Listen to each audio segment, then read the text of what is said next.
Quand nous sommes dans la présence du Seigneur, je ne sais pas pour vous, des fois il y a comme il nous montre que nous sommes là, parce que des fois on a comme des flashs.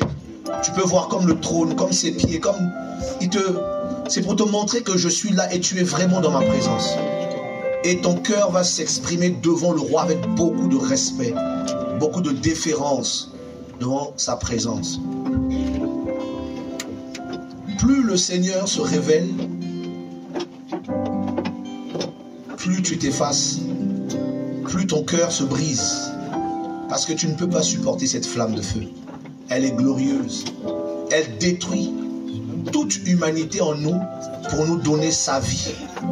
Et il y a beaucoup de choses qu'on nous enseigne qu'on ne comprend pas tant qu'on ne les expérimente pas, tant qu'on ne le vit pas. Nous sommes souvent habitués à la présence du Seigneur de façon palpable. On ressent, waouh, il y a la présence du Seigneur. Mais souvent, c'est comme quelqu'un qui se tient à côté d'une flamme de feu. Il ressent la chaleur, mais il ne brûle pas parce qu'il n'est pas dans la flamme de feu. Il est à côté de la flamme. Donc il peut dire il y a du feu parce qu'il voit, mais il n'est pas dedans. Et c'est ce qui arrive malheureusement à beaucoup de chrétiens. Nous nous retrouvons à côté de la flamme. La flamme brûle, on ressent la chaleur de cette flamme, mais nous ne sommes plus dans cette flamme-là. Parce que nos cœurs se sont endurcis. Il n'y a plus cette recherche. On n'arrive même plus à dire au Seigneur, tu sais, j'ai vraiment besoin de toi. Et nos âmes ne crient plus jusqu'à pleurer. Père, mais tu es où? Fais quelque chose. Vous savez, plus le Seigneur nous touche, et puis il y a des choses qui meurent en nous. Tu vas juste vouloir sa présence, l'adorer, l'aimer. Il y a plein de choses que tu vas oublier. Ta vie, les ambitions, être connu, être quelqu'un. Tu ne peux pas chercher à être quelqu'un si tu es dans sa présence. Comment tu veux chercher à être quelqu'un devant quelqu'un comme ça? Tu vas t'effacer. C'est ce qui me fait peur. Et quand des fois je peux être dans les assemblées ou parmi les chrétiens, on peut ressentir ça. On peut ressentir que beaucoup ont essayé ou essaient de chercher le Seigneur et vu qu'ils ont l'impression que le Seigneur n'est plus là ou n'est pas là, ils arrêtent de chercher. Mais vu qu'ils ont déjà développé un mécanisme de chrétienté, ils continuent à venir dans les programmes de réveil, dans les programmes d'assemblée. Mais la relation qu'il y avait au début entre eux et le Seigneur n'existe plus. Et vu que nous sommes cette génération sur laquelle pend une prophétie du Seigneur, l'amour d'un plus grand nombre nous sommes cette génération-là. Nous sommes dans cette génération-là. On ne peut pas dire, nous, on est bien enseignés. Avoir toutes les doctrines, être bien enseigné ne veut rien dire. C'est le cœur que le Seigneur vise en premier lieu. Judas était parti prêcher l'évangile. Judas, le Seigneur l'a choisi. Le Seigneur aurait... On peut s'asseoir effectivement, excusez-moi. Le Seigneur aurait pu ne pas choisir Judas. Judas aurait fait sa vie. C'est un qu'il n'aurait pas vendu le Seigneur. Mais le Seigneur l'a pris, l'a enseigné. Il écoutait tous les enseignements du Seigneur. Il a vécu les miracles. Il a vu le Seigneur marcher sur l'eau. Il a vécu beaucoup de choses. Et au bout d'un moment, c'était difficile pour lui. Parce qu'il n'a pas recherché à connaître le Seigneur. Le Seigneur avait certainement beaucoup de disciples. Des fois on dit 12, 70. Mais je suis convaincu qu'il y avait bien plus de gens que ça qui le suivaient. Mais au bout d'un moment, quand il a dit vous devez manger ça et boire mon sang, les gens ont dit écoute, on veut bien te suivre jusqu'à une certaine condition, jusqu'à une certaine limite, jusqu'ici. Mais de là, laisse-nous tranquille. Ce que tu nous demandes là, c'est n'importe quoi. Mais manger le Seigneur, il faut s'approcher.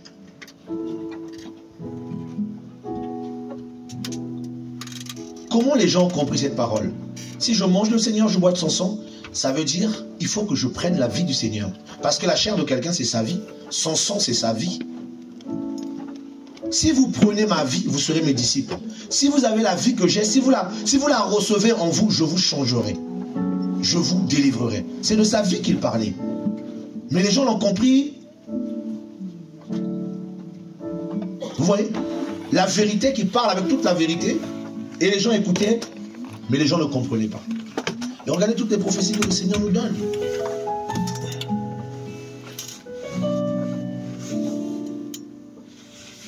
Qu'est-ce que, excusez-moi de vous le dire, Mais qu'est-ce que j'aimerais que le Seigneur me touche?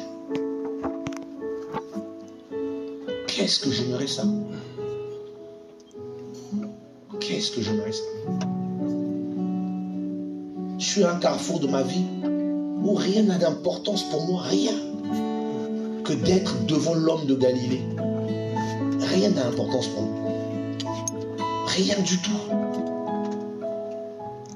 C'est ma prière de tous les jours. S'il te plaît, touche-moi. Aide-moi. Je ne te demande pas de l'argent. Que tu me donnes de l'argent. Que tu me donnes ton onction. Que tu m'appelles, que je sois un grand homme de Dieu. Qu'est-ce que ça va m'apporter? Qu'est-ce que ça va t'apporter? Qu'est-ce que ça t'apportera si tu, comme Judas, tu vas en mission et les gens sont guéris, des morts ressuscités, que tu reviennes faire l'apologie de ton ministère devant le Seigneur? Nous avons vu. Qu'est-ce que le Seigneur leur a dit quoi? Tout de suite, dès qu'ils ont commencé à parler, il a dit retirons-nous. Retirons-nous. Il les a retirés pourquoi? Pour qu'ils oublient la vision qu'ils sont allés faire, mais qu'ils n'oublient pas celui qui était devant eux. Il les a pris, venez avec mon part. Il aurait pu leur dire en tout cas, gloire au Seigneur, soyez encouragés, vraiment, c'était fort. Hein? Ah oui, le Seigneur s'est glorifié. Alléluia, gloire au Seigneur, vraiment, vous êtes vraiment mes disciples. Quelle grâce, vous. Il a dit non, on se retire. Seigneur, on a chassé les démons, on a fait les miracles. Il dit, ne vous réjouissez pas. Pourquoi il leur dit ne vous réjouissez pas? Parce qu'ils étaient contents. Beaucoup de chrétiens, quand on voit le Seigneur commencer à nous tous utiliser, là, on ne se l'avoue jamais, on est content. On commence à donner plein de témoignages. Ah, c'est fort, hein, gloire. Ah, ce que le Seigneur fait en ce moment-là. Gloire au Seigneur en tout cas. L'homme se réjouit des choses qui pour le Seigneur n'a pas d'importance. N'a pas d'importance. Il y a quelques temps en arrière, j'ai vu une femme aveugle. Aveugle. On l'a amenée avec on l'a transportée. Paf! Et je vois ses yeux s'ouvrir. Aide-moi! Et j'étais assis, je continuais à rigoler, je comptais l'argent. J'ai dit, Seigneur, avant quand j'étais jeune chrétien, j'aurais sauté, alléluia! J'aurais soulevé l'aveugle. Mais qu'est-ce que tu ne peux pas faire? Que quelqu'un recouvre la vie, est-ce que c'est difficile pour toi? Non. Mais que quelqu'un prenne sa vie, prenne son cœur, la donne totalement au Seigneur. Ça, c'est un grand miracle. Et c'est un miracle qui est devenu rare. Tu peux guérir des yeux, de la jambe, tu peux marcher, tu peux même ressusciter. Mais quand le cœur est devenu pour le Seigneur de façon totale, ça c'est des miracles que vous ne verrez pas.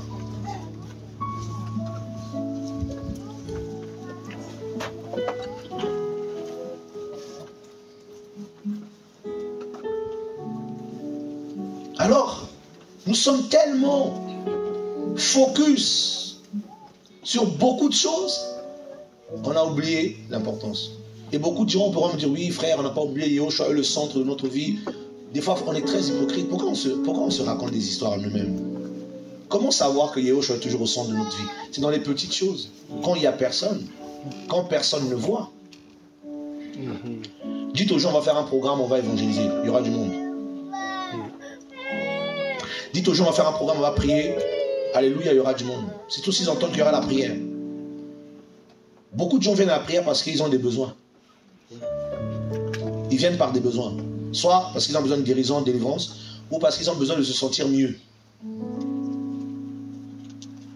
Mais demandez aux chrétiens de faire les choses où les chrétiens, d'autres chrétiens ne vont pas voir. Il y en a beaucoup qui ne le font plus. Va faire ça pour le Seigneur tout seul dans ton coin. Il va appeler un frère ou une soeur ou quelqu'un. Il faut que tout le monde sache qu'on a quand même fait ça.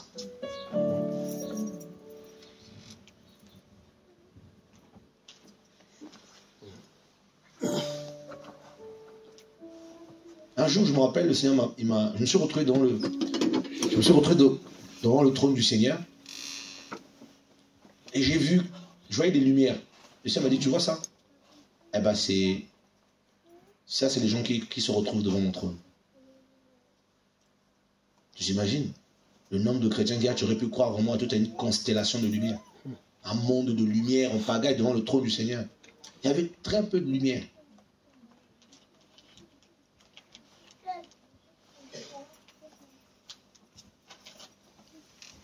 Et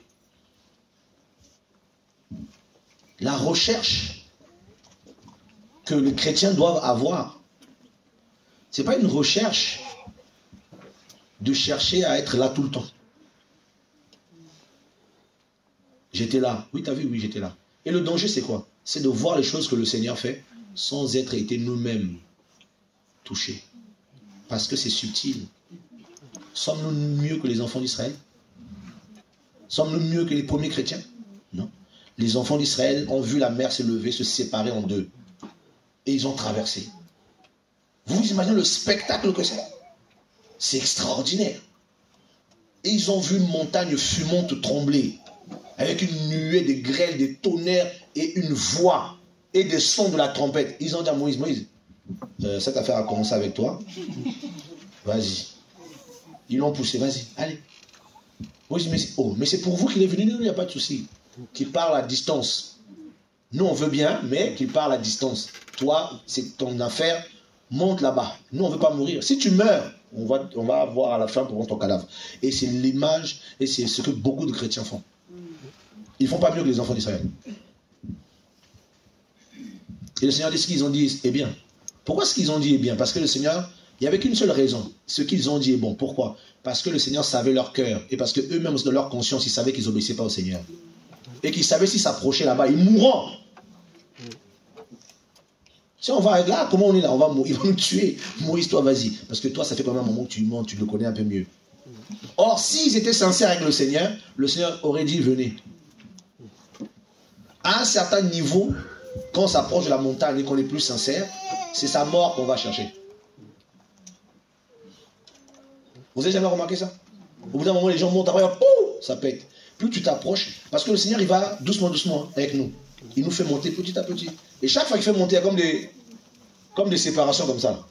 Il enlève des... Parce que tout le monde ne peut pas monter. Qui montera à la montagne de Yahweh? Qui? Donc c'est terrible, Seigneur, mais c'est terrible. Quel est donc l'objectif, Seigneur, que tu attends de nous? Eh bien, que ton cœur soit toujours pour moi jusqu'à mon retour. Comme je t'ai trouvé là, c'est comme je veux te trouver.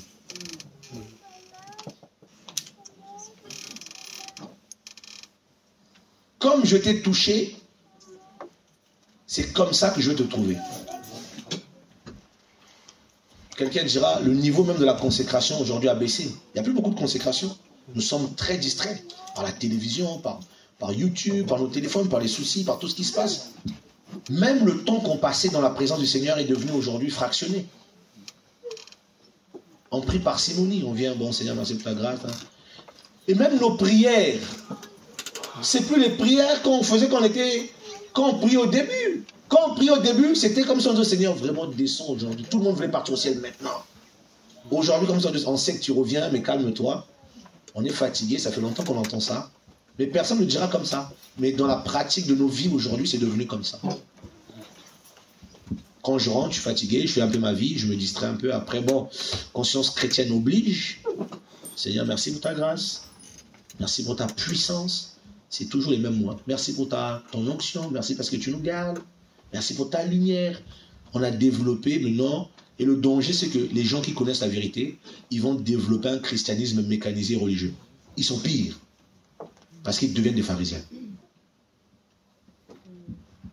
Parce qu'ils se tordent tout en ayant les outils pour ne pas se tordre. Donc quand tu as dit tu te tords, il dit non, t'inquiète pas, j'ai le marteau. Tout à l'heure, on va redresser.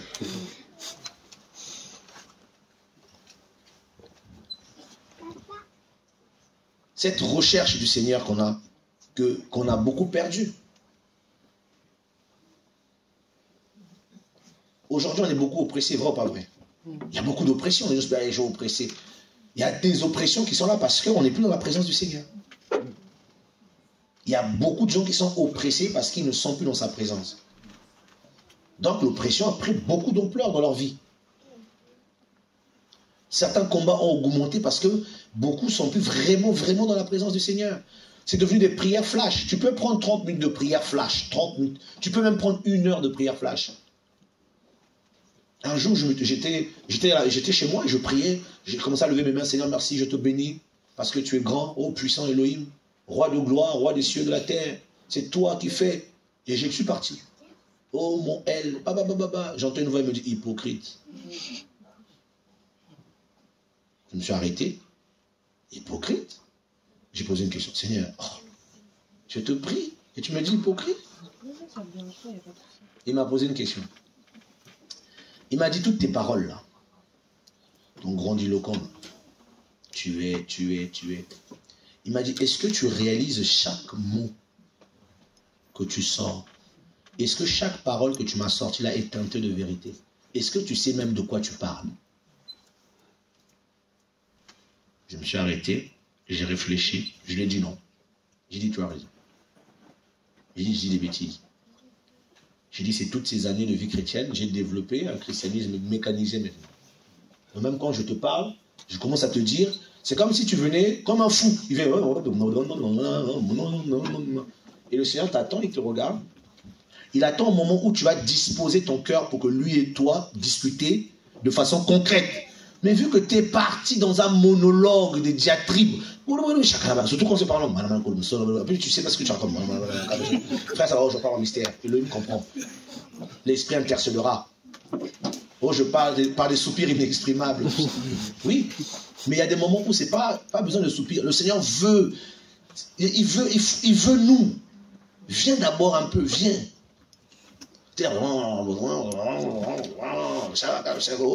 Une heure.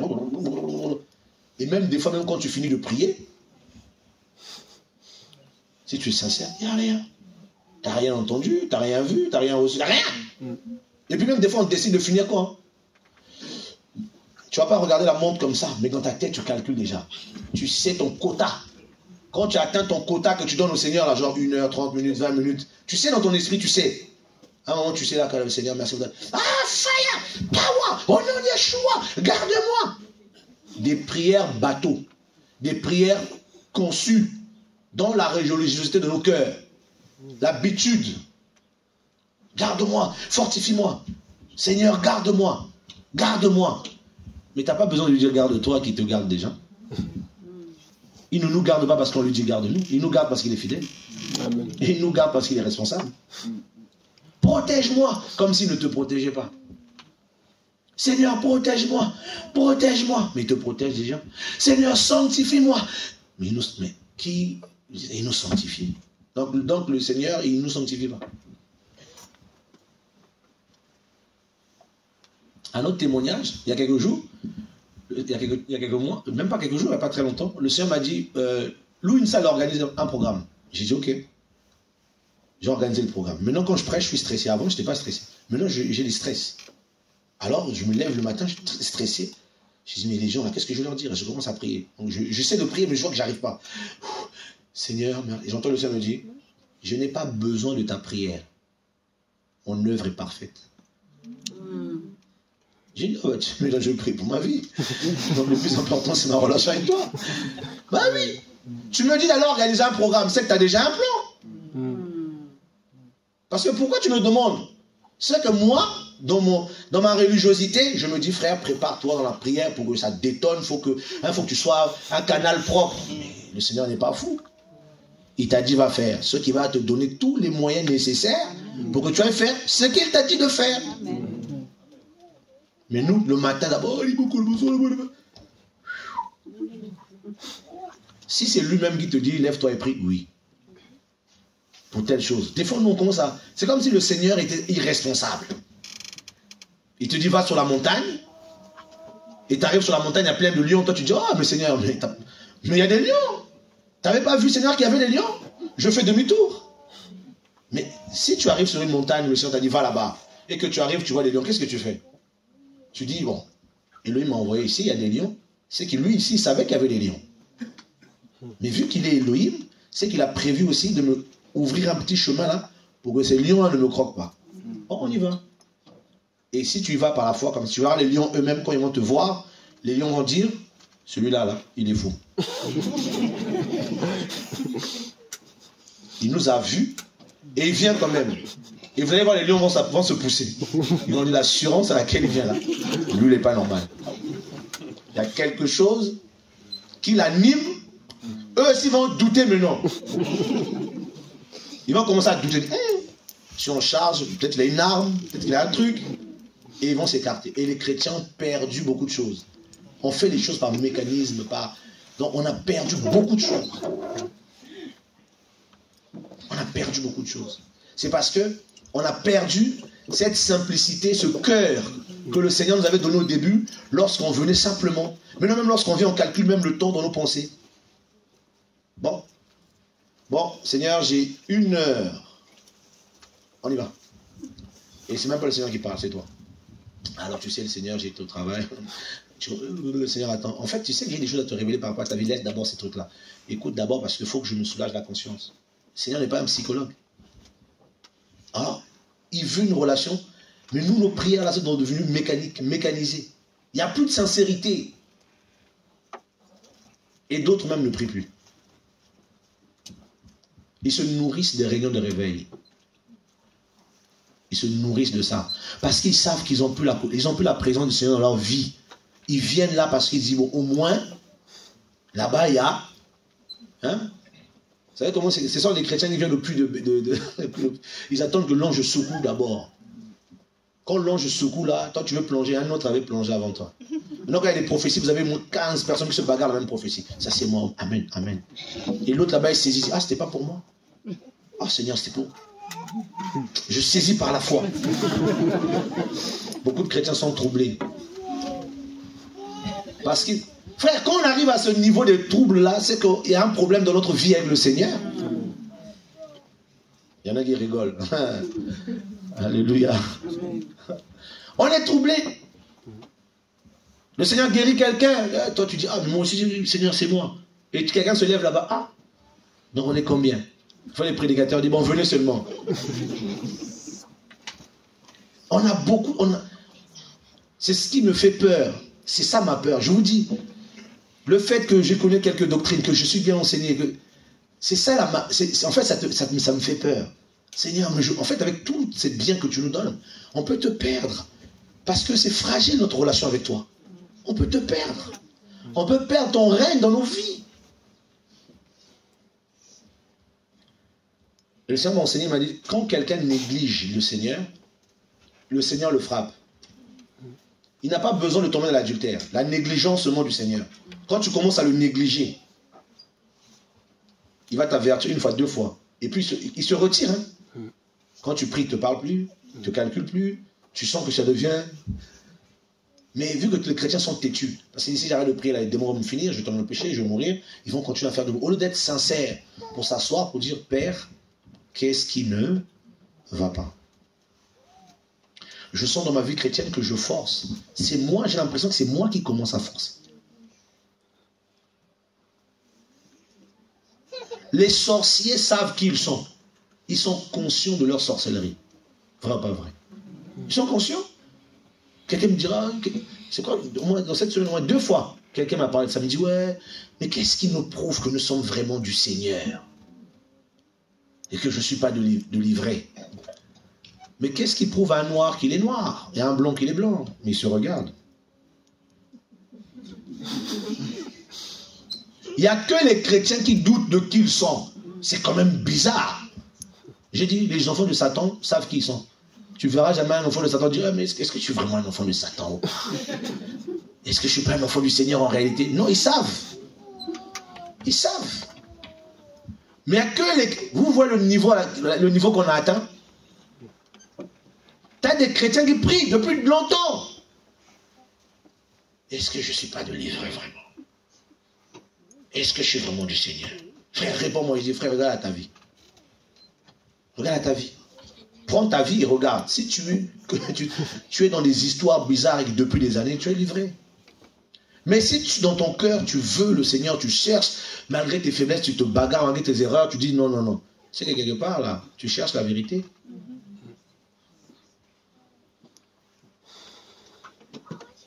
Vous ne verrez pas un chat aller faire ami-ami avec un chat.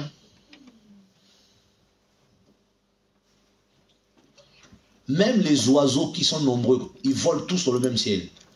Mais ils volent en espèces. Quand le corbeau voit le pigeon, il dit non, va chez les pigeons. Moi, je vole qu'avec les corbeaux. Mais les chrétiens, ils ne savent plus. Des fois, ils se retrouvent chez les cochons. Des fois, ils sont chez les moutons. Des fois, ils sont chez les chevaux. On dit, mais toi, tu es une brebis, non? Oui, mais tu fais quoi ici? Il dit, je suis vraiment une brebis. Mais regarde ton pelage, regarde. Regarde ta laine. Tu ne sais pas qui tu es? Il dit, non. Il dit, chez vous, c'est là-bas. Et même en partant, il finit quand même pour aller chez les cochons. Les cochons disent, ta place n'est pas ici. Nous, ici, c'est une porcherie. Toi, c'est là-bas. Les chrétiens commencent à douter de tout. Seigneur, je n'ai pas ça. Parce qu'il ne se marie pas, il pense qu'il est du diable. Non, je ne me lâche pas, je ne me marie pas. Je ne suis vraiment pas du Seigneur, parce que si j'étais du Seigneur, le Seigneur m'aurait quand même donné une femme ou un mari. Donc, le royaume du ciel, c'est le mariage. Donc, ce qui atteste que le Seigneur est dans ta vie, c'est que tu es une femme ou un homme. C'est quand même grave, le niveau à laquelle on a atteint. C'est parce que là, beaucoup parmi nous, nous avons perdu la posture que nous avons, celle de se tenir dans sa présence. Je ne dis pas de prier, celle de se tenir dans sa présence. Et j'aime souvent dire cette phrase. Quand Gabriel arrive sur... le Seigneur envoie Gabriel, il arrive sur le temple, il rentre dans le temple, il voit le père de Zacharia qui faisait le service. Il lui donne un message. Il dit, écoute, tu vas voir, ta femme va avoir un enfant.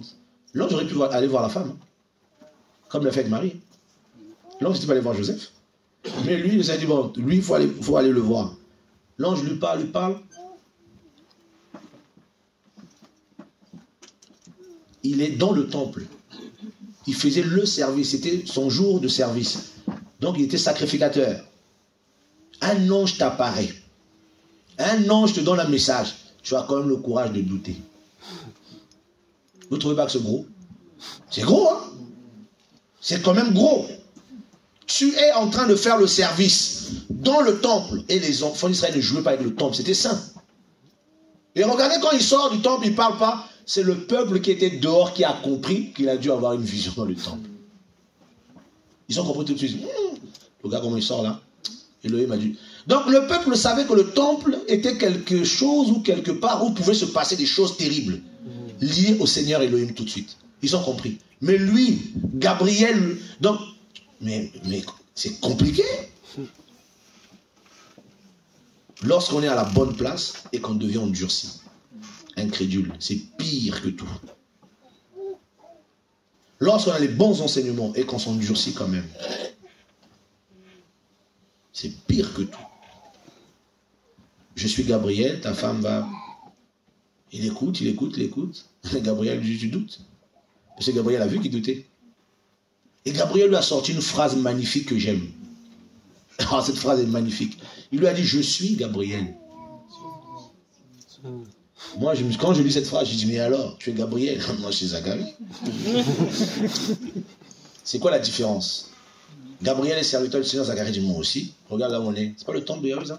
Alors, est-ce que tout le monde a le droit de rentrer dans ce temple-là? Non. Moi aussi. Mais Gabriel va montrer la différence qui les séparait les deux. Il a dit, moi, je me tiens devant les faces de Yahweh. Toi, non. Toi, tu le sers. C'est pour ça que tu doutes de ce que je te dis. Mais moi, vu que je le vois, je ne doute pas. Quand j'entends la voix, je reconnais. Même si je ne me retourne pas quand il parle à distance, je sais qu'il a parlé. Je connais cette voix. Je me tiens devant ses faces. Il dit, tu ne parleras plus. Jusqu'à ce que les choses que je t'ai dites s'accomplissent, tu seras muet. Il était muet. Est-ce que c'est le Seigneur qui avait dit à Gabriel, va lui rendre muet? On lui a dit, va donner un message. Mais l'autorité que tu as quand tu te tiens devant la face. Vous savez, des choses que les gens déclarent. On dit, oh, cet homme est puissant, le Seigneur tue puissamment. Non. Vous savez, quand tu te tiens devant la face du Seigneur, vu qu'il est tellement, qu'il te donne même des... Tu vas dire un truc, il va dire, faites ce qu'il a dit. Parce qu'il sait se tenir ici. Quand tu arrives ici, là, il y a des possibilités que tu as, que ceux qui viennent par là ne peuvent pas avoir. Tu vois quelqu'un qui est stérile, tu lui dis, achète un berceau. Dans une semaine, tu auras un enfant. Elohim ne lui a pas dit ça. Elohim le regarde et dit, ah, elle est privilégiée. Donnez un enfant là-bas. Pourquoi Elohim donne l'ordre? Parce que celui qui a parlé là, il se tient. Pourquoi celui qui a parlé, il a parlé comme ça? Parce qu'il sait qu'il se tient. a parlé, il dit là, il ne va pas pleuvoir. Ah frère, la météo a dit il va pleuvoir, il dit vous verrez. Le Seigneur a dit, hey, les anges, soufflez un vent du nord. Dispersez-moi ces nuages. Les gens sortent fous, on a soufflé, hey, dispersion. Oh frère, qu'est-ce que tu avais dit, il ne va pas pleuvoir. Est-ce qu'il avait fait un jeûne de 2 jours, 3 jours? Non. Il se tient. Et il dit, Yahweh, devant lequel je me... Sur ma parole, il n'y aura pas de pluie en Israël. Sur ma parole, il ne va plus pleuvoir ici, chez vous, ici, là. 3 ans et demi, il n'y a pas plu. Élisa arrive, il prend le manteau, il dit, l'Élohim d'Elia, mon père, bah, la mère sauve. Quelques années plus tard, il dit, Yahweh devant lequel je me tiens. Au début, il était prophète, mais il ne savait pas se tenir. Quand lui aussi il a commencé à se tenir, il a oublié Elia. Bah oui. Quand tu te tiens devant, tu n'as pas besoin de citer l'Élohim de quelqu'un, ou bien viens me poser les mains, frère. Ou bien je suis malade, je vais chercher un frère qui a la grâce. La source d'eau de vie est accessible pour tout le monde. Ce n'est pas la piscine de Bethesda. Il y a plein de chrétiens là, ils aiment les piscines.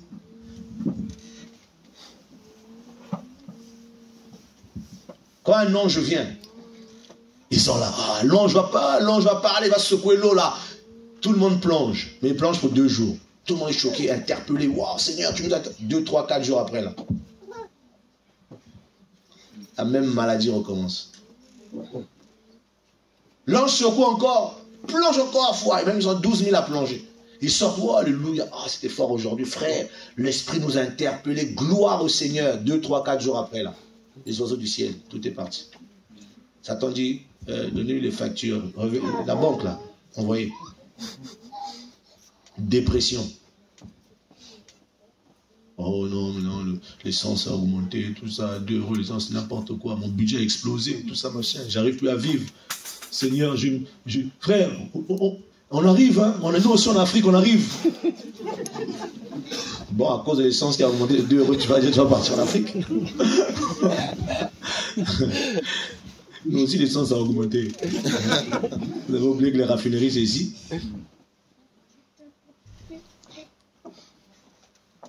La vie avec le Seigneur. C'est terrible. Cet amour que tu as pour le Seigneur, quels que soient les combats, tu vas dire au Seigneur, en tout cas, Seigneur, ce que je sais, on n'a pas signé un contrat de bien-être, mais je sais que c'est le salut, donc je vais être avec toi pour l'éternité. Donc, Seigneur, quoi qu'il arrive, je vais persévérer.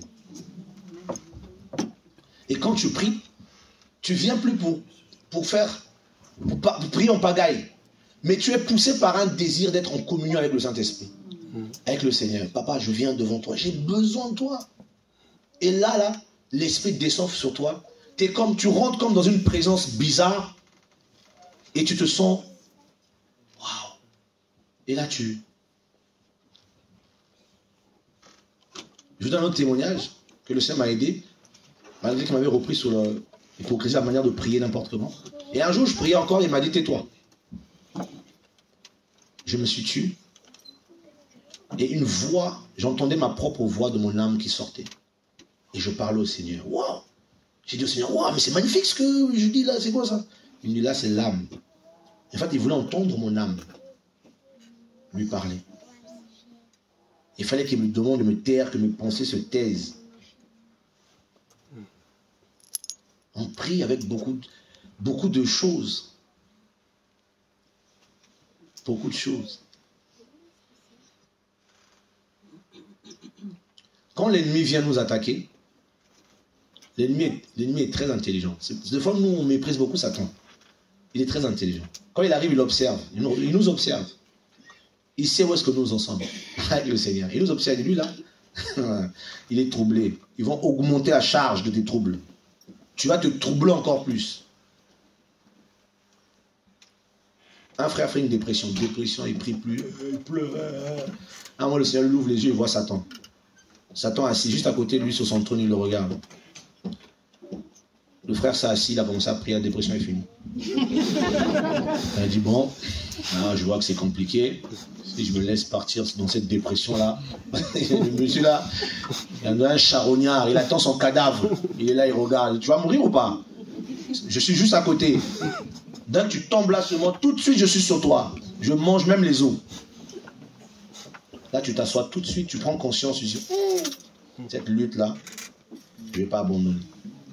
Le Seigneur n'a pas eu besoin de lui dire, mon fils, sois fortifié, je suis avec toi. Le Seigneur a ouvert les yeux, regarde qui est là. Il a regardé, il a dit, Seigneur, là, on s'était arrêté où? Seigneur, c'était quoi le cours là? C'était quoi? J'ai arrêté de prier, c'était quand? Mardi, non, je vais recommencer de la prière, mercredi. Tu dois faire les rattrapages. Parce que tu as senti le danger. Vous voyez à quel point nous sommes devenus hypocrites? On se permet des choses. On se permet des choses. Parce que tu es combattu, tu es brisé, tu pleures, tu penses que le Seigneur est venu te parler forcément. Seigneur, j'attends que tu viennes me consoler. Prends-moi dans tes bras. Fais-moi un câlin. Tu vas rester d'abord comme ça. Parce que toi-même, dans ta dépression, tu es dans la dépression de la dépression. Tu ne raisonnes plus. Quand il va te... Je vous dis, il y a des gens, le Seigneur leur montre, ne fais pas de... Non, il te montre et il regarde là-bas. Tu regardes, tu prends la décision de ton cœur. Bon, Seigneur, c'est bon, j'ai compris. Je me mets debout, on continue. Donc, le Seigneur savait que tu avais la capacité de continuer ta lutte, mais que tu faisais le bébé. Tu faisais le bébé. Il y a des chrétiens qui sont très bébés. Et quand le Seigneur leur ouvre les yeux, ils vont l'enfer. Quand ils reviennent, j'ai vu l'enfer. On ne mettait pas dans la dépression, on dit non, c'est fini. J'ai vu l'enfer. L'enfer a guéri sa dépression en même temps. Des fois, on se permet des choses. C'est terrible. Un frère te blesse, genre tu ne pries plus. Oh, je suis blessé. Oh, j'ai été blessé. Qui t'a blessé? À l'assemblée. Oh, tel ancien m'a parlé, ça m'a blessé. Et le soir, quand il arrive chez lui, il ne prie pas. Seigneur, tu as vu, l'ancien m'a blessé, c'est ta faute. Moi-même, je ne prie plus. Attends, c'est le Seigneur qui t'a blessé? Ou c'est l'ancien qui t'a blessé? C'est une personne ou c'est Elohim qui t'a blessé? Vous voyez comment on fonctionne? Frère, nous, on a quitté la présence. Hein? Le danger d'être bien nourri et de commencer à mépriser le Seigneur, c'est pire que tout. On s'endurcit encore plus que ceux qui ne connaissent pas la vérité.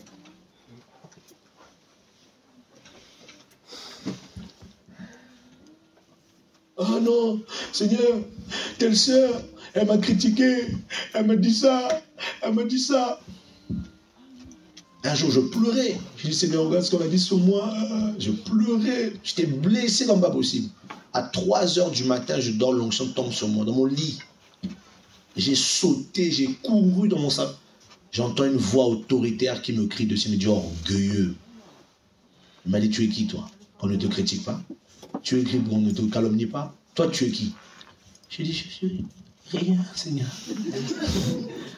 Il m'a dit, moi, on a fait des procès sur moi. J'ai dit, oui.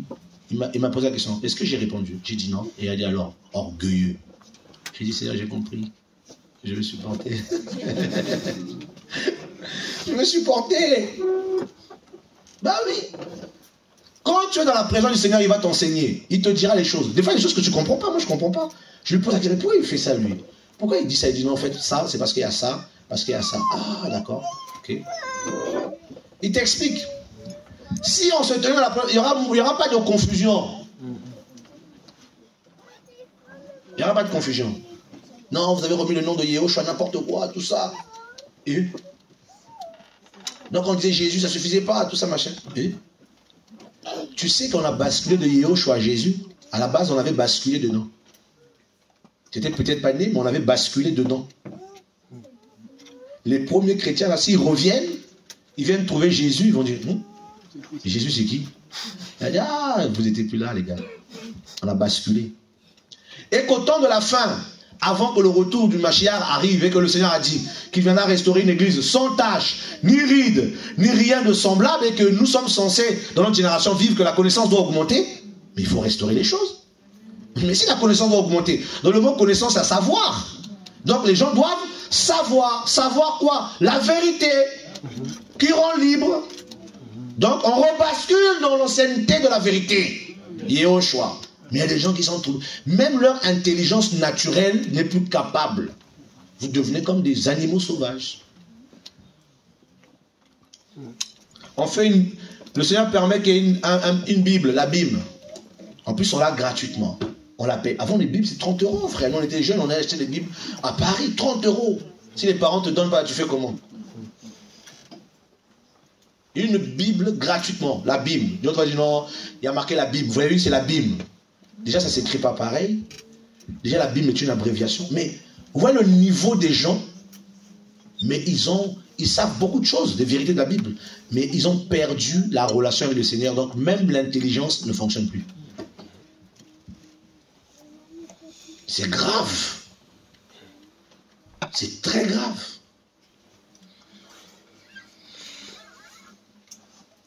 Où est passé le Seigneur? Alors, je vais prendre un passage, ne soyez pas choqués. Aujourd'hui, même quand je prêche, je ne prends plus beaucoup de versets comme avant. Ça me dérange plus. Dans les évangiles, nous connaissons toute cette histoire, mais c'est quand même extraordinaire. Seigneur, et le Père, notre Papa, est en train de nous restaurer. Ça fait un moment, il a commencé une restauration dans les nations, au niveau des cœurs. Il est en train de restaurer les cœurs de ses enfants. Et la restauration du cœur de qui? De l'épouse. Ça, vous le savez. Il est écrit, dans Apocalypse 19, que son épouse, c'est quoi? Préparé, non? Il lui a été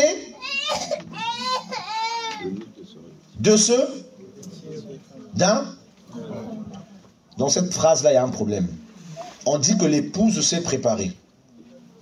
Elle sait ce qui engage une action qui lui est propre. Mais on dit qu'il lui a été donné de se vêtir. Donc c'est quelqu'un d'autre qui a habillé quelqu'un qui s'est habillé. Normalement, c'est bizarre. C'est quelqu'un d'autre qui a préparé quelqu'un qui s'est préparé. Donc, en ce temps de la fin, c'est plus l'homme qui fait, mais c'est le Seigneur qui prépare l'église. Qui va restaurer son épouse, qui va l'habiller. Mais la chose que le Seigneur restaure, c'est quoi? Une épouse, c'est quoi? Une femme, quand on est marié, c'est quoi? C'est le cœur qu'on marie. Donc, c'est une relation de cœur. Donc, effectivement, c'est le cœur qui est restauré. Et dans cette relation, il y a le dialogue. Donc, le Seigneur doit restaurer le dialogue. Donc, l'hypocrisie dans le dialogue, le Seigneur doit quitter. Les mécanismes, comme si tu marié une femme qui te montait tout le temps. Chérie, t'as mangé? Oui, j'ai mangé. Mais tu sais qu'elle n'a pas mangé. Ou quand elle fait à manger, elle te crache dessus. Tu vas manger ma salive. Non. Une épouse qui s'est parée, qui se prépare, le Seigneur la prépare.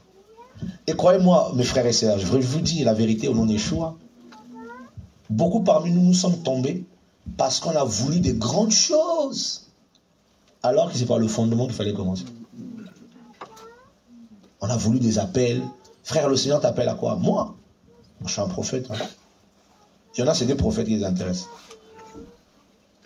Ah, mais j'ai un appel prophétique. Si ce n'est pas prophète, c'est apôtre.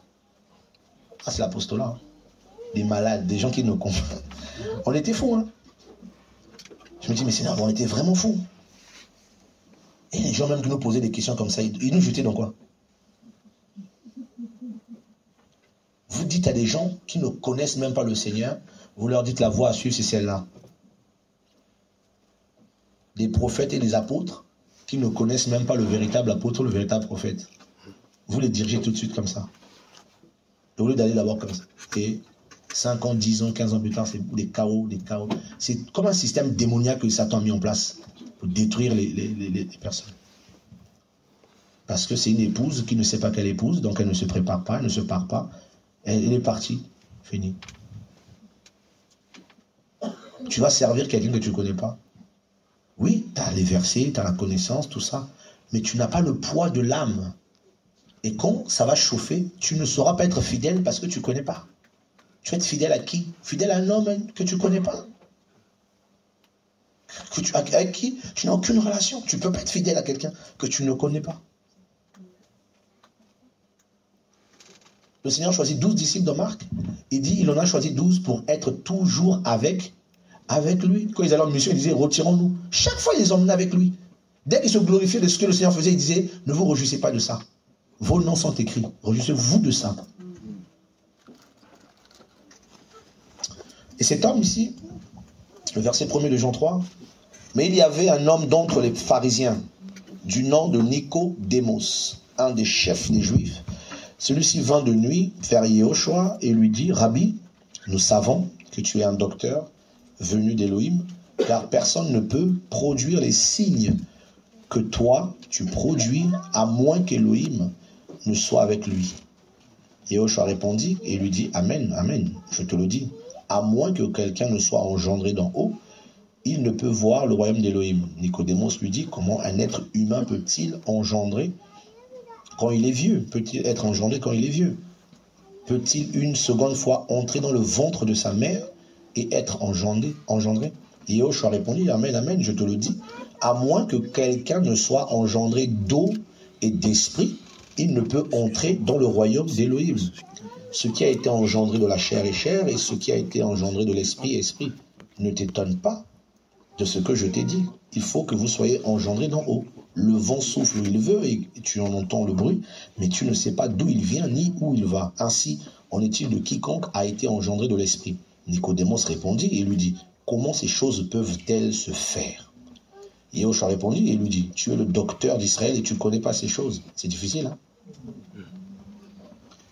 Le Seigneur savait que ce qu'il expliquait à Nicodémos était difficile. Mais le Seigneur savait que quelqu'un qui est dans la vie de l'esprit, pour lui, ça ne serait pas difficile. En fait, vous avez une discussion entre quelqu'un qui est spirituel et quelqu'un qui est terrestre, charnel. Mais les deux, leur conversation avait une base commune.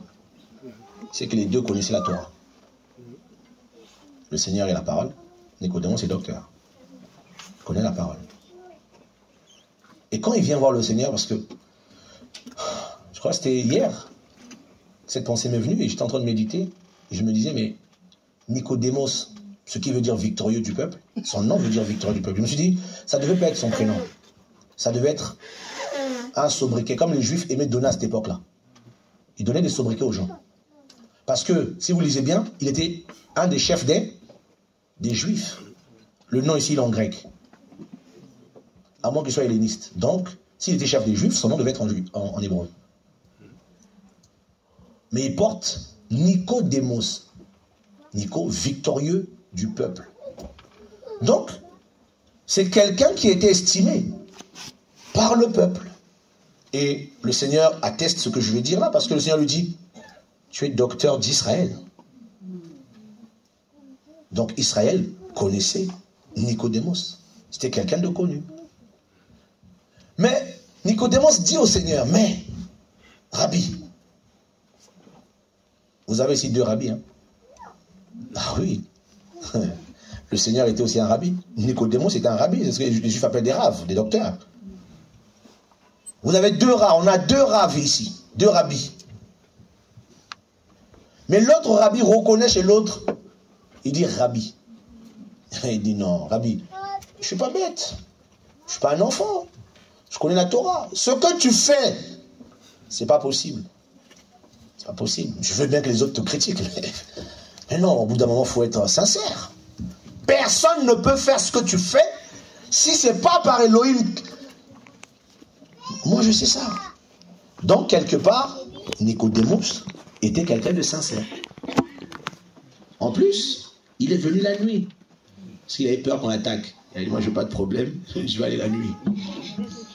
Tous mes copains dorment. Je vais porter leur voix. Parce qu'il dit, nous savons. Il n'a pas dit, je sais. Donc, lui et ses copains rabbis s'étaient assis. Ils ont pris la Torah. Ils ont regardé le Mashiach. Ils ont dit, non, frère, même si on est méchants. Il faut qu'on reconnaisse quand même que quelqu'un qui est mort depuis quelques jours, il revient comme ça. Frère, faut aussi. Quelqu'un qui a une jambe coupée, la jambe sort. Des gens qui sont tout ce qu'il fait, mais ça ne peut pas être lui ni lui.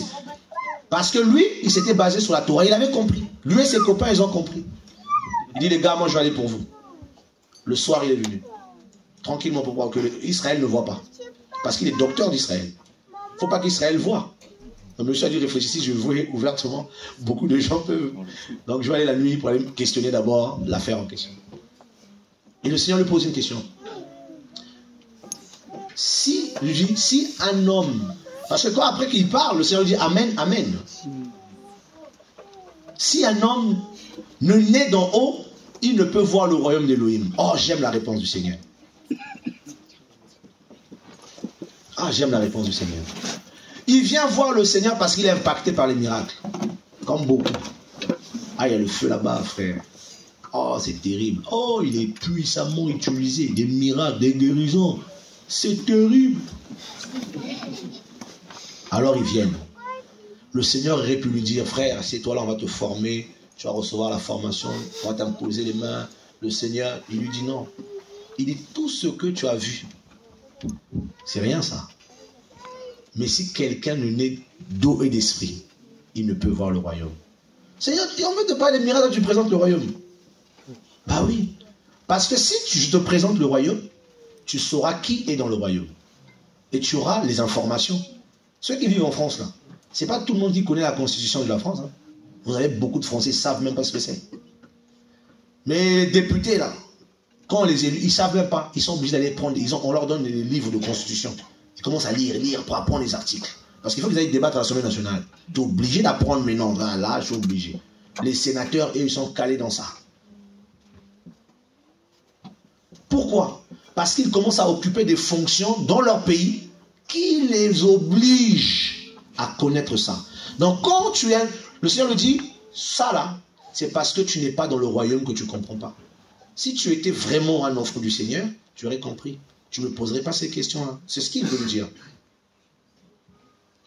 Tu aurais compris qu'Élohim est capable de les faire.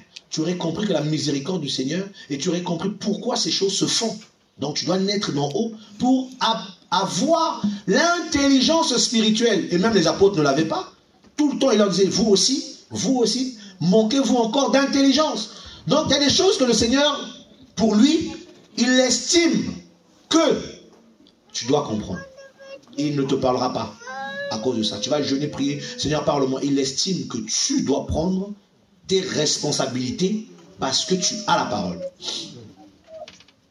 J'ai prié plus de 10 ans, Seigneur, je vais faire une formation. Quelle formation tu veux que je fasse? Il ne m'a jamais rien dit. Il m'a dit, tu es un homme, prends tes responsabilités, qu'est-ce que tu veux faire de ta vie? Je t'ai donné l'esprit, sois intelligent. Tu es combattu, tu demandes au Seigneur de te délivrer, mais tu ne fais que dire, délivre-moi. Je suis combattu, mais tu ne pries pas. Et le Seigneur m'a fait comprendre, il m'a dit, mais tu es combattu, tu es fatigué, oh non, les démons m'attaquent, mais tu connais la solution, viens ici. Quand tu viendras ici, te réfugier, tu verras que toutes ces choses-là vont commencer à partir tout seul. Parce qu'eux, ils ne supportent pas ici. Mais toi, quand tu es trop... Tu dis, je suis combattu. Sœur Christiane, intercédez pour moi, soutenez-moi dans la prière. Oui, ça peut arriver. Mais des fois, il faut dire, bon, ça chauffe. Moi aussi, je vais aller vous chauffer là-bas. Je vais voir le Père. Et le Père, c'est ce qu'il va faire. Tu négliges la prière, tu seras combattu, il n'y a pas de souci, t'inquiète pas, c'est automatique. Tu négliges la prière, les combats vont augmenter. Tu es dans la présence du Seigneur, tu ne sentiras pas les combats. Tu auras la force de supporter tes combats. Et Nicodème se pose la question, il est intrigué. On lui présente deux choses, l'eau et l'esprit, la parole et l'esprit. Tu as besoin de tout ça, tu veux comprendre tout ça, il faut que l'eau vienne. L'eau pourquoi? Pour te nettoyer, te purifier, parce que Nicodème n'était pas pur. Son cœur n'était pas pur. Malgré la connaissance qu'il avait, il n'avait pas un cœur pur pour comprendre la pensée céleste. L'esprit, pourquoi? L'esprit pour l'illuminer, pour lui ouvrir l'intelligence. Ça vous arrive pas quand vous lisez? Parfois on lit la Bible, on comprend tout de suite les choses. On dit, waouh, je viens de comprendre ce passage. Parce qu'il y a l'eau et l'esprit qui nous illuminent. On est né d'en haut. On est dans le royaume céleste. Le Seigneur lui présente d'abord le royaume. Avant que tu cherches quoi que ce soit, la nouvelle naissance.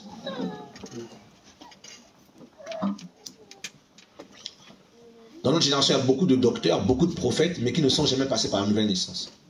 La nouvelle naissance, ce n'est pas seulement un discours être né de nouveau. Non, c'est vraiment une rencontre entre la parole et toi, entre l'Esprit du Seigneur et toi. Et quand ces choses t'affectent, tu n'as pas besoin de faire des gymnastiques. Ces choses produisent d'elles-mêmes ce qu'elles doivent produire. C'est comme une femme enceinte. Elle ne prie pas pour que la grossesse se développe.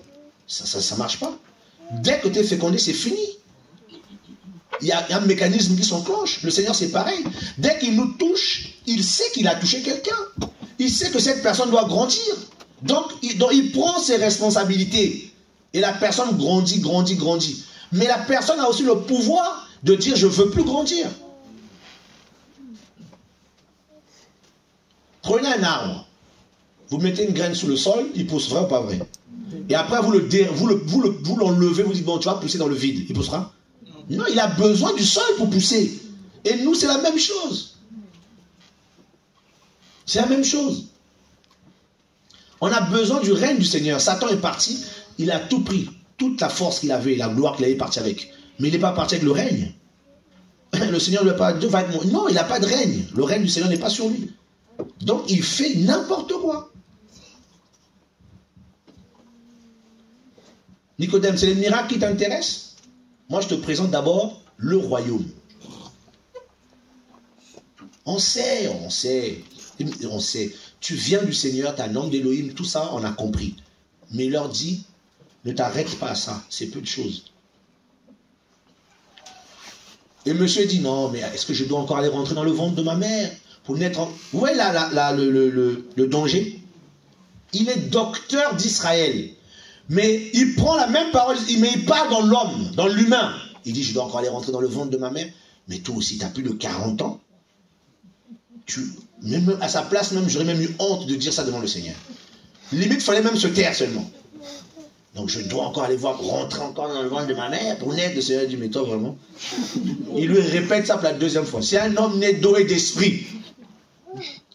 Il lui répète ça, mais il ne comprend pas. Et il dit, mais comment ces choses peuvent être possibles? Parce qu'il a bugué. Dans son esprit, comment je peux encore aller rentrer dans le ventre de ma mère? C'est pas possible. Non, on ne te parle pas de ça.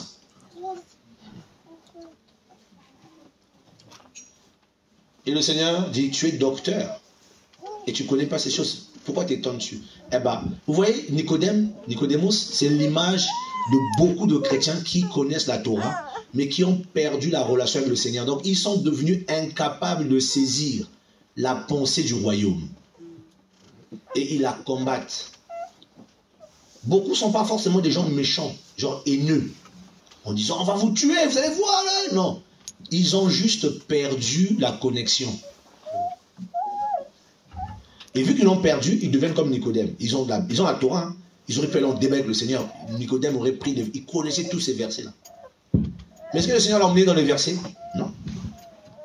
Il a dit, je ne vais pas faire un débat avec toi. Tu n'es pas né d'en haut, tu ne comprends pas, c'est tout.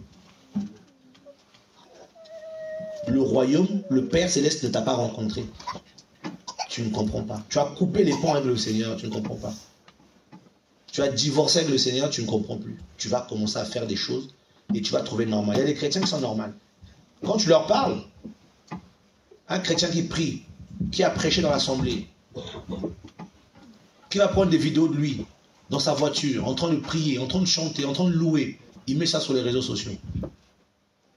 Et quand tu l'interpelles, il dit non, mes frères, vous exagérez aussi, quoi, frère. Je suis en train de louer. Super. Tu es en train de louer? Oui, je suis en train de louer. Et puis, j'ai dit, frère, est-ce que tu as encore l'âge que tout le monde fasse un débat sur un tel sujet? Toi? Je vous pose une question.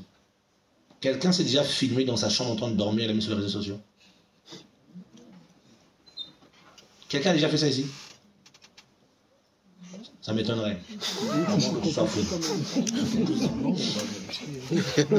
Quelqu'un s'est déjà filmé dans les toilettes, en train de faire les petits besoins, ou en train de se laver, mettre ça dans les réseaux sociaux? C'est pas possible, non? Parce que c'est quoi? C'est indécent. Vrai ou pas vrai? Mais alors, pourquoi vous, maintenant, vous commencez à étaler votre spiritualité, soi-disant, qui est une fausse spiritualité, pour aveugler les chrétiens? Alors que la spiritualité est quelque chose de secret. Un esprit doux, un cœur incorruptible que Yahweh aime. Dans le secret. La qualité de la vie chrétienne n'est pas palpable par les yeux. Elle est palpable d'abord dans le secret, dans le cœur. Et c'est Elohim qui atteste cela. Et ton comportement ne fait que suivre ce qui est intérieur de toi. Tu vois, mais le monde a changé. Les chrétiens ont changé parce que beaucoup, ils se sont endurcis. Ils ont perdu la relation. Tu vas en vacances, tout le monde le sait. On va sur ton mur WhatsApp, on sait que tu étais en Corse. Tu étais en Corse, oui, alléluia, gloire au Seigneur. Ah, c'était beau front. Tu deviens agence de tourisme. Tu vas dans un restaurant, tu manges une glace, tu manges des pâtes. Voilà, dans ton mur, tout le monde sait que tu as mangé les pâtes.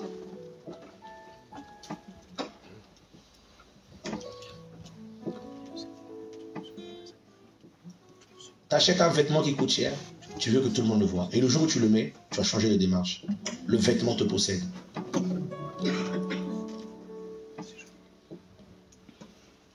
Ce sont ces petites choses qui signalent qu'un homme, une femme spirituelle commence à quitter la présence du Seigneur. Et quand on avertit les gens, ils veulent se justifier encore plus. Oh non, mais tu sais, non mais il faut arrêter, il y a quand même la liberté de faire n'importe quoi. Non, nous sommes des gens, nous appartenons à un Elohim invisible. Donc nous devons être des gens invisibles. Si la source de notre vie est invisible, nous aussi dans notre manifestation de certaines choses, nous sommes invisibles avec lui. Parce que la parole dit, votre vie est cachée en Mashiach et Mashiach est caché en Elohim. Alors pourquoi s'exposer? Et quand on explique ça aux gens, non mais il n'y a pas l'amour là-bas, vous savez. C'est pas une affaire d'amour. C'est une affaire de nouvelle naissance. C'est une affaire que le Seigneur ne règne plus. Toi, tu sers un Elohim qui est hyper jaloux. Il va te laisser t'exposer comme ça dans sa jalousie? Jamais. Alléluia.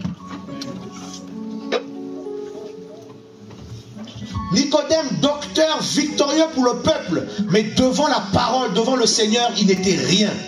Le Seigneur lui a dit, parce qu'ici le Seigneur c'est Elohim. Nicodème s'approche avec toute sa connaissance, son doctorat. Il vient échouer devant le Seigneur. Il lui dit, mon coco, tu n'es pas né d'en haut. Toute ta connaissance, tout ce que tu vas me dire, tous les miracles que tu veux élever devant moi là. C'est pas ce que le Père regarde.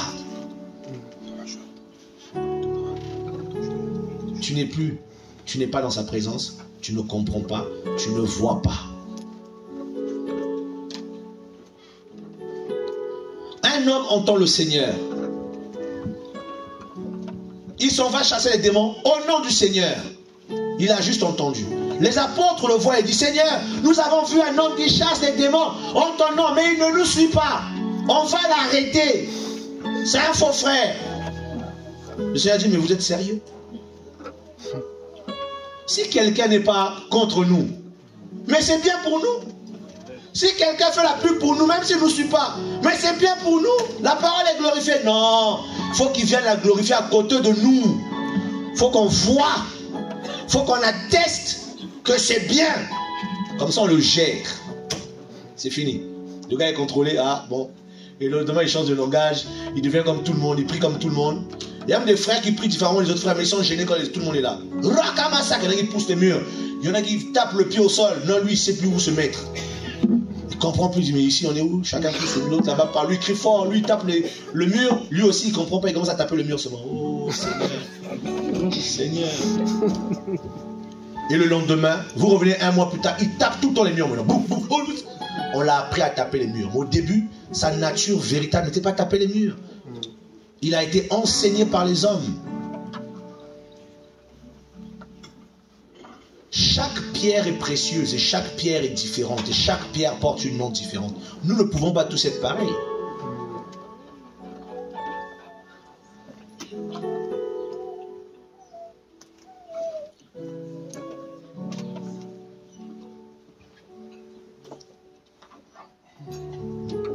Victorieux du peuple. Victorieux du peuple, mais devant le Mashiach inconverti. Quel dommage Pour tous les frères et sœurs, tu étais un victorieux. C'est ça son nom, Nicodémos. Pour Israël, tu es docteur. Mais devant le trône du Seigneur Yehoshua, tu n'es même pas converti.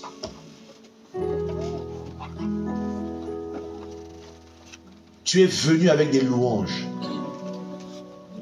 Oui. Il est venu louer le Seigneur. Mais Oulal Méhod. Il est venu avec des louanges. Parce que quand tu viens, nous savons que c'est des louanges. Il vient le louer. Malgré sa louange, le Seigneur a vu le cœur. Il a dit, tu dois naître d'eau et d'esprit. C'est bien que tu viennes me voir, que tu témoignes de moi, que je suis docteur, que je fais des miracles, toutes ces choses. C'est bien que tu viennes me louer. Mais le cœur là, je veux que ce cœur-là naisse de nouveau. Change, soit transformé. Comprenne la pensée spirituelle céleste, frères et sœurs. Quand le Seigneur commence à te révéler sa pensée, ça met un fardeau. Et ce fardeau t'écrase. Et tu commences à devenir responsable. Je parlais avec une sœur, elle avait des locks. Je suis allé manger avec elle, avec son mari. Elle me dit, regarde frère, j'ai plus mes locks. J'ai dit, c'est très bien. Elle me dit, non, le Seigneur m'a saisi, c'est compliqué. Je sais, mais tu dis, voilà ce qui se passe, gloire. J'ai dit, gloire. J'ai dit, tu sais pourquoi? J'ai dit, le Seigneur maintenant commence à, vu que c'est la fin, par rapport à l'appel que tu as reçu, il va te rendre propre pour que toutes sortes de femmes se trouvent en toi et que tu ne deviennes pas pour ces femmes-là un sujet de chute. Oui. Il y a des choses que le Seigneur va te demander à toi parce que tu es peut-être appelé à parler aux femmes. Tu vas payer le prix. Il va te rendre simple. Il va t'enlever tous les artifices pour que toutes les femmes se retrouvent en toi. Que tu sois un modèle. Beaucoup de chrétiens veulent être des modèles, mais le prix ce prix-là, beaucoup ne veulent pas le payer. Où tu perds tout, ils t'enlèvent tout. Pour que même les pauvres se retrouvent en toi. Quand les pauvres mangeront avec toi, ils se sentiront dans la joie d'être avec toi. Ils te diront, mais t'es pauvre quoi? Ils disent, mais t'es comme nous, tu vis comme nous. Je dis, oui, je sais être pauvre aussi. Et quand les riches te verront, ils diront, tu es riche? Je dis, non, je sais être riche aussi. Avec les Grecs, je suis un Grec. Naître de nouveau. Pour rentrer dans le royaume et comprendre le royaume et saisir le royaume et ne pas être comme un victorieux du peuple, mais dans le cœur n'a pas été changé. Malgré ta Torah, malgré les dons. Oh, les dons c'est terrible. Les dons, l'onction, la puissance, tu prêches, le Seigneur, waouh Seigneur. Quand le Seigneur te prend dans les coulisses, il dit, hey, moi là tu ne m'impressionnes pas. Tu vas venir ici, là, tu vas te prosterner ici. Je veux t'attraper, toi. Tu restes là. Oh, mais non, moi je vais faire la mission, Seigneur. Seigneur, je vais vous donner un témoignage. Mais bon, je vais être sincère. Le Seigneur me demande de faire d'être sincère. Il me dit, même tes erreurs. Il y a quelques années, je crois, c'était, ouais. J'allais pas bien, mais je prêchais quasiment partout. Mais ma vie avec le Seigneur, ça allait pas. Je disais, Seigneur, ça va pas. J'allais partout. Je prêche là. Et la présence du Seigneur, l'onction se manifestait. Mais moi-même, je savais que j'allais pas bien. Que j'avais perdu le Seigneur. Et que j'arrivais pas à le retrouver. Mais les gens m'invitaient là, viens ici. Et à un moment, mon cœur a commencé à s'alourdir. Et j'étais devenu charnel. Et je me suis levé un matin, j'ai prié longtemps. J'ai dit, Seigneur, parle-moi. Et après ma prière, il m'a pris dans les visions. Il me montrait comment il était devant moi et j'étais à côté de lui. Je me suis mis à genoux. Et il me parlait, j'ai dit, Seigneur, attends, j'arrive. Il y a une dame qui se jetait du balcon pour se suicider. J'ai dit, Seigneur, attends, je vais d'abord aller sauver la femme. Je suis parti, je suis revenu. Il parle, j'ai dit, attends, Seigneur, attends, j'arrive. Rien, je vais d'abord aller faire ça là-bas. Il me baladait de vision en vision comme ça. À la fin, je me suis réveillé, j'étais choqué. Je dis, waouh, Seigneur. Il m'a dit, bah oui. Regarde, moi je suis là, je parle avec toi. Toi, tu vas aller sauver quelqu'un qui se jette. Entre toi et moi qui sauve mieux.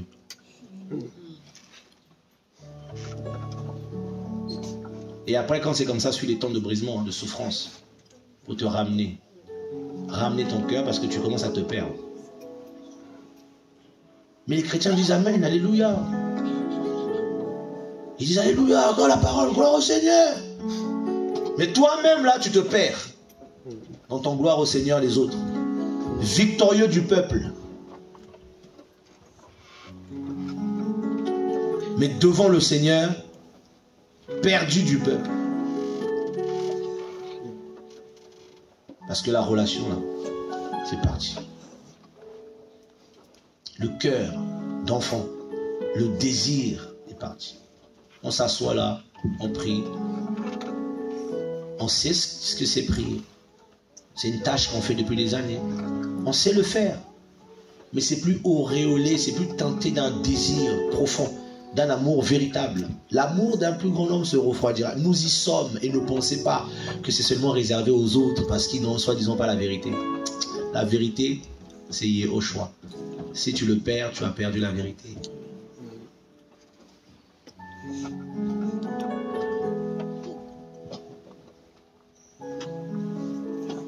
Vous savez, aujourd'hui, je suis en Afrique.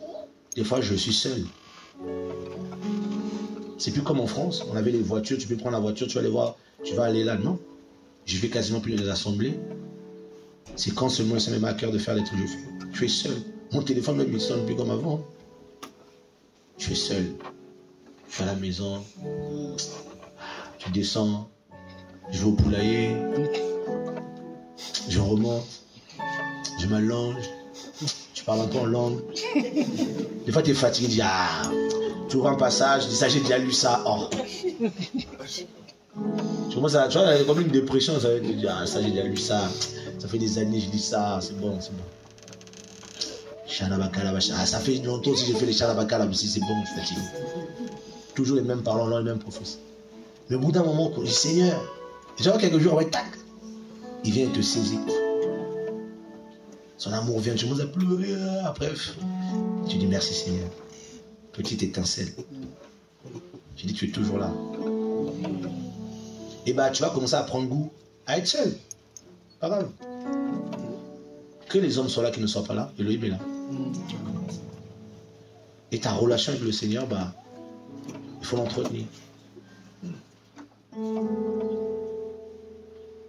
Et finir cette folie de la jeunesse, d'aller prêcher là, d'aller faire là, de revenir les programmes là, comme ça. Non. Des fois, s'il ne dit rien, bah, on est à la maison. Retrouver le Seigneur, c'est important. Des fois, je dis aux jeunes, moi quand j'étais jeune, je crois que je suis encore jeune, mais enfin, je me considère plus trop comme un jeune. Je voulais tellement que le Seigneur m'utilise que je pouvais jeûner pour voir la gloire du Seigneur. Et la plupart des choses que je lui demandais de vivre, de voir, je les ai vécues. En fait, maintenant, j'y crois. Que je les ai vues, maintenant, j'ai plus rien. Je lui ai demandé quoi? J'ai dit, bon, on a tel carrefour. Il dit, voilà ton carrefour. Tu voulais ça? Non, voilà ça. Maintenant, tu veux pas. Seigneur, en fait, en réalité, on était trop jeunes et fous. On ne comprenait pas les choses. Victorieux du peuple, mais devant le Seigneur, zéro. La sœur qui prie à l'assemblée, Koliabasaka. Oh, elle a un don d'intercession terrible. Mais sa propre relation avec le Seigneur, là, c'est capoute. Mais il y a des gens qui nous impressionnent dans l'assemblée. Quand il prend la parole, wow, victorieux du peuple. Comme elle est victorine, je ne sais pas comment on dit ça en français. Victorieuse. La chrétienté charnelle, la chrétienté des yeux. Tel frère, ouais, il a la grâce. Vous entendez ce mot-là? On a habitué à ça. Ah, il a la grâce. Oui, mais Quelle grâce? C'est quoi la grâce? Source de salut pour tous les hommes. Elle nous apprend à renoncer aux choses mortes. C'est ça la grâce d'après les Écritures. La grâce, source de salut. Nous on a mis un autre mot, la grâce. Frère, c'était comment il y avait l'onction. L'onction, maintenant quand quelqu'un tombe par terre, on dit c'est ça l'onction. Il y avait une forte onction, frère. À la base, le mot onction veut dire oindre d'huile. En tout cas, tu as été beaucoup ointe d'huile aujourd'hui. Même jusqu'à elle est tombée par terre. La personne a glissé même tellement l'huile était forte. On l'a jeté, il a fait 15 mètres parce qu'il y avait l'huile partout. La chrétienté, je vous dis la vérité, la chrétienté actuelle, elle est beaucoup déformée. On est beaucoup déformés. Et quand le Seigneur suscite des frères, des hommes, des femmes qui prêchent l'évangile simplement, on les critique, on les condamne. Parce qu'on ne les comprend pas. Parce que beaucoup ne sont plus dans la présence du Seigneur pour que le Seigneur leur parle. Leur dit non, ça c'est moi. Ça c'est pas moi. Un enfant du Seigneur, quand il est dans la compréhension, hein, si le Seigneur voit qu'il va poser un acte dangereux, il l'a averti avant. Il dit, doucement, ça c'est moi. Tu dis, Seigneur, pardon. Mais aujourd'hui, on ne sait plus. Après, c'est les pardons de moi, pardonne-moi, j'avais pas compris. Non, mais tu as déjà saccagé, blessé les gens. Or, si cette relation est conservée, avant de poser l'acte, papa te parle. Fais attention à ce que tu vas faire.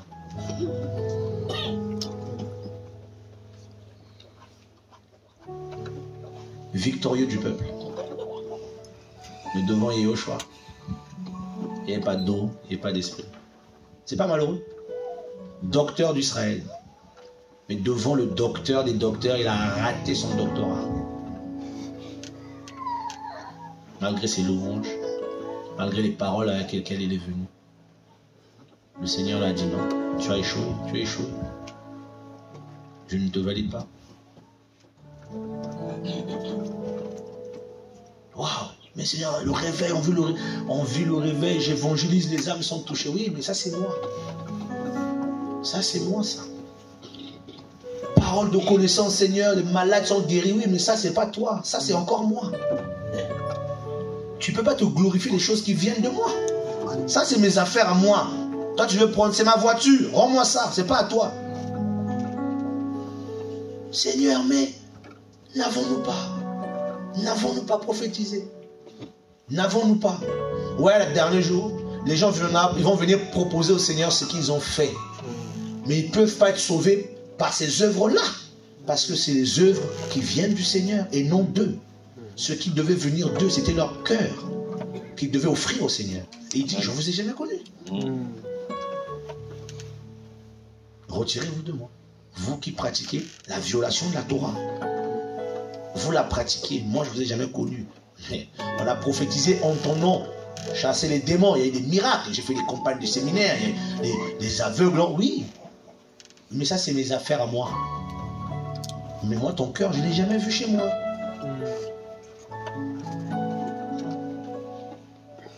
Tu ne m'as jamais totalement laissé toute la place dans ta vie. Tu ne m'as pas recherché. Tu as recherché le succès. Tu as recherché à vivre les choses. Il y en a, ils disent même au Seigneur, on veut vivre le réveil. Gloire au Seigneur. Il y en a, ils veulent même provoquer le réveil. Alors que le réveil est c'est un moment que le Seigneur seul provoque. S'il n'a pas prévu un réveil, il n'y en aura pas. Tu peux aller dans un pays pour que le pays, tu vas jeûner 50 jours. Tu vas sortir de là comme un cadavre. Il n'y aura jamais de réveil. Parce que s'il n'a pas prévu, ce n'est pas sa volonté. Et quand c'est sa volonté, les choses deviennent faciles. Il agit, il fait. Alléluia. Alors, la peur, enfin, du moins la crainte. Ma crainte, c'est quoi? C'est que je devienne comme Nicodème.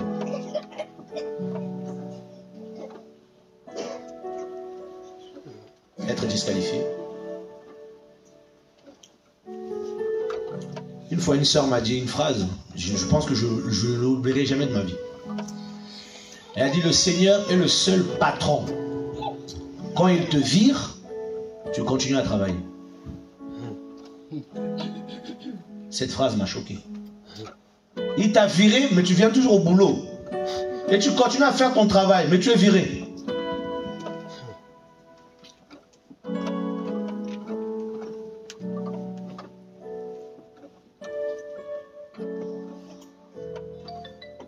Prenons la décision aujourd'hui d'aller voir le Seigneur et de lui dire, s'il te plaît, je veux que tu m'aides à prendre soin de ma relation avec toi. Que ça ne soit pas seulement que je l'entende, ou comme on le dit dans les prédications, l'intimité, l'intimité, l'intimité. Non. Donne-moi, s'il te plaît, à prendre soin de cela, mais aide-moi aussi à vivre cela avec toi. Restaure dans mon cœur les oreilles de l'esprit, que je sois de nouveau sensible à toi et je puisse t'entendre comme avant. Et que quand je fais quelque chose de mal ou même quand je m'égare dans mes pensées, que tu me ramènes.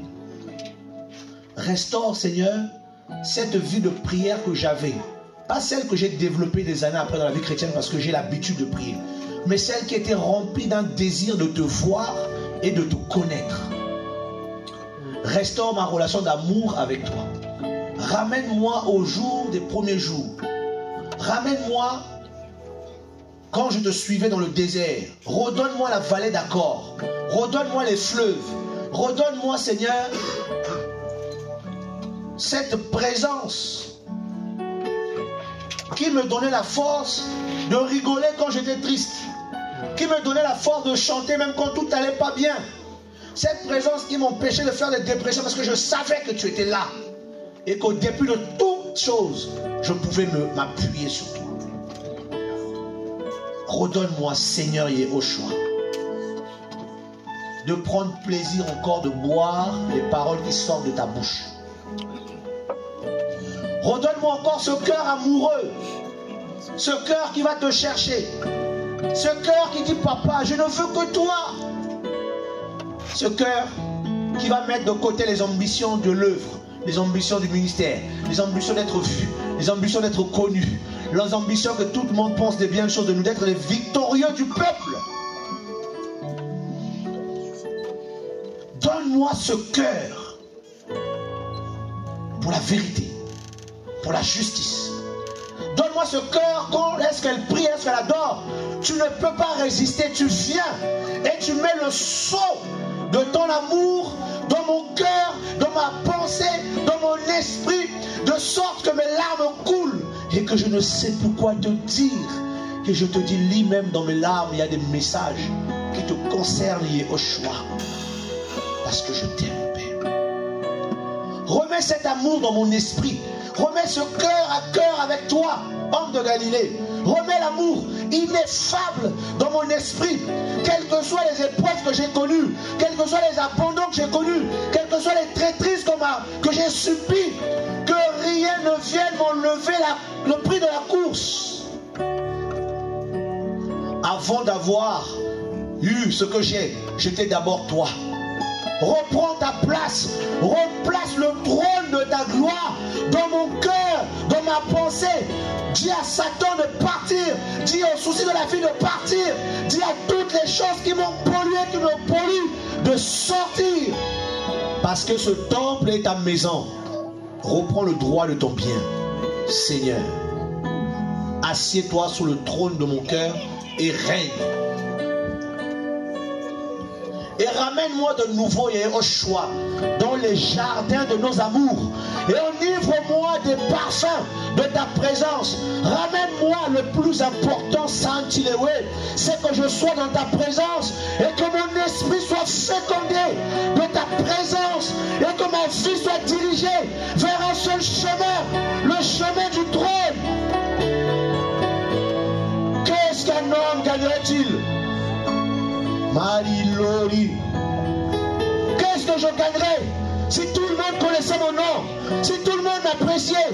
Ça ne m'apporterait pas, ça ne me valoriserait pas devant le trône de ton jugement. Que je sois victorieux du peuple, que le peuple dise des bonnes choses de moi, que les chrétiens me tarissent des loges. Mais toi, tant que tu ne me dis pas ce qui est parfait, ô Saint d'Israël, ô Père, retiens plus le fleuve de ton cœur désormais sur ma vie. Là où la terre s'est asséchée, Seigneur, ouvre de nouveau. Inonde-moi de nouveau. Que le chant que je chantais hier, les chants prophétiques que j'avais, ce chant que tu me donnais lorsque je priais, soit restauré. Les mélodies que tu m'inspirais, quand je mets le piano, quand je suis sur la guitare, quand je chante, ces mélodies qui me freinaient, ramène-les de nouveau. Je veux mettre de l'ordre dans le jardin de mes amours. Reviens mon époux, reviens s'il te plaît. Nous n'avons rien d'autre que toi. La véritable richesse, Yeshua, c'est toi. Nous te supplions de grâce. Reviens Seigneur. Reviens. Reviens enlever l'hypocrisie. L'hypocrisie de la religiosité de nos filles. Salie Malérie. Viens enlever la mort. Viens enlever les ténèbres. Viens enlever l'hypocrisie. Le mensonge. Père, viens remettre les sentiments du Mashiach. Que nous prenons de nouveau. Que nos prières soient motivées par l'amour que nous te portons. Chiarie Malérie. Que mon cœur dise, reviens et viens. Parce qu'il est écrit, l'esprit et l'épouse. L'épouse est toujours amoureuse. Reviens. Reviens, Père. Mon papa, je t'en supplie. Reviens. Délivre-moi, délivre mes pensées.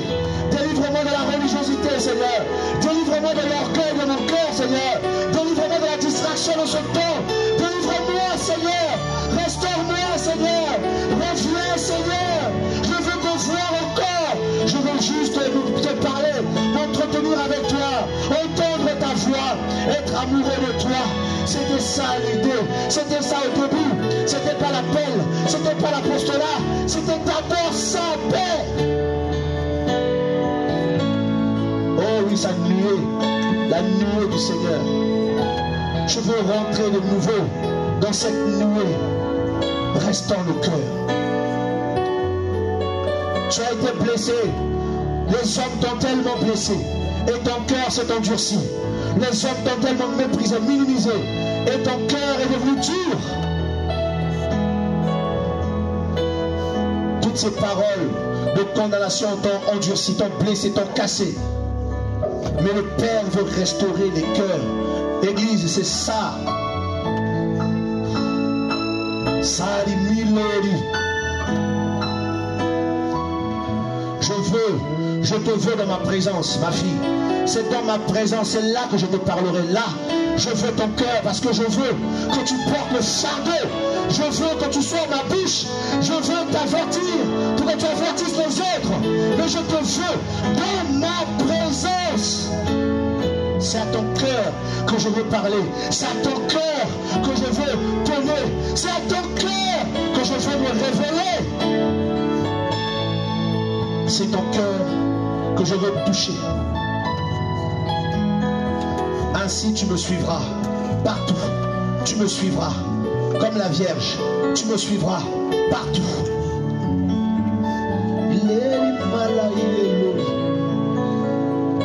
Oui. Nos années de conversion peuvent nous empêcher de vivre encore l'histoire d'amour avec le Seigneur. Que nous sommes des serviteurs. Mais rappelons-nous que nous sommes d'abord ses enfants, ses fils et ses filles. Oublions. Ne nous fixons pas sur des choses passagères, futiles qui passent, mais sur le Mashiach et Yeshua. Sur son cœur, son amour. Oui, son amour pour toucher nos vies. Revenons. Fais-nous revenir. Fais-nous revenir. Fais-nous revenir. Tu n'as pas échoué. Tu n'as pas échoué, mon fils.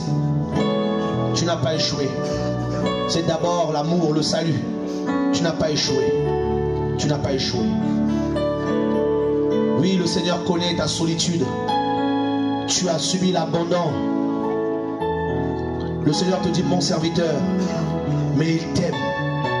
Je t'aime. Je t'aime et je te soutiens.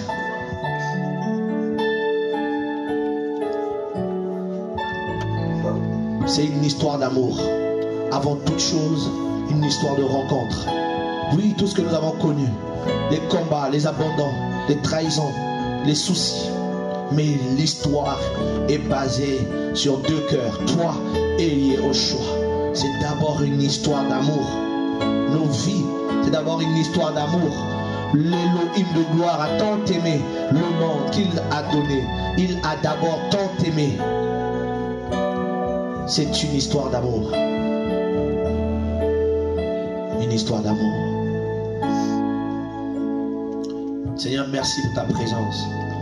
S'il te plaît, mon roi, Yalilé, ramène-nous, ramène. Tu sais à quel point nous sommes éloignés, et tu le sais. À quel point je me suis éloigné, Seigneur. Ramène-nous. Ma prière de tous les jours, Papa. Ramène mon cœur à toi toujours. Je veux être dans ta présence. Au nom de Yehoshua. Ta sainteté. Au nom de Yeshua.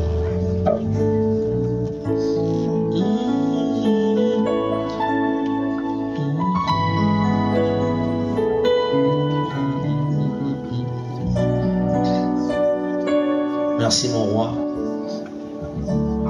Merci mon roi. Il y a des personnes que le Seigneur est en train de soulager, en train de guérir. Il vous soulage, il vous guérit dans son amour, dans sa grâce. Il entend nos prières. Il entend nos prières.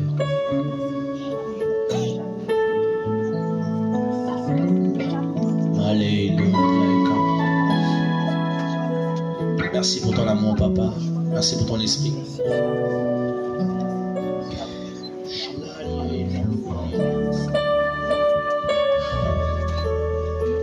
Alléluia, alléluia. Tu guéris, tu restaures, Seigneur. Tu restaures l'intimité. Tu restaures le cœur. L'amour de la vérité dans nos vies. Tu nous sépares aussi. Avec la mauvaise compagnie, les mauvaises choses, tu nous sépares. Tu enlèves le péché. Tu enlèves. Au nom de Yehoshua. Tu nous sépares. Tu nous sépares. Tu nous sépares. Tu nous sépares. Pour être avec toi et pour toi. Oh Seigneur, merci.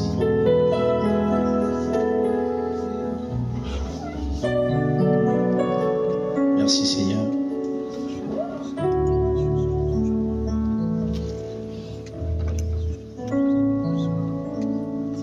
Merci Seigneur. Merci Seigneur.